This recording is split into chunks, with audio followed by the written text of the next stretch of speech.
Le gouvernement zimbabwéen a acheté 19 tonnes d'or à tous les acteurs présents dans la production aurifère sur son territoire en 2020.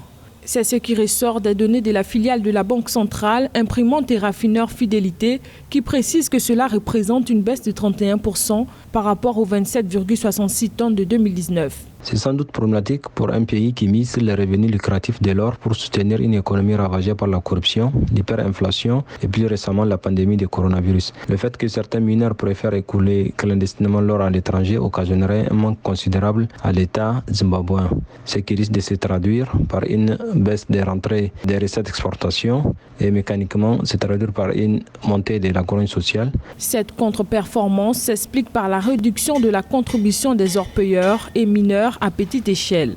Ces derniers n'ont ainsi vendu que 9,35 tonnes d'or en 2020 contre 17,48 tonnes en 2019. Selon le gouvernement zimbabwéen, la valeur de l'or qui échappe au centre d'achat officiel disséminé dans le pays atteindrait 1,2 milliard de dollars chaque année. Pour changer les choses, l'État zimbabwéen doit entre autres prendre des mesures fortes pour juguler les trafics à l'image de l'interdiction du mercure de l'exploitation minière, trouver les fonds nécessaires pour payer à temps les producteurs locaux pour éviter qu'ils contrôlent la banque centrale du pays et enfin moderniser la filière ainsi que les installations pour accroître les exportations. Il faut souligner que si l'État zimbabwéen arrive malgré tout à arrêter le phénomène de la vente clandestine de l'or à l'étranger, la contribution des mineurs artisanaux risque encore de baisser cette année. Avec l'interdiction du mercure dans l'exploitation minière annoncée en fin 2020, les orpailleurs auront beaucoup plus de difficultés à extraire le métal jaune.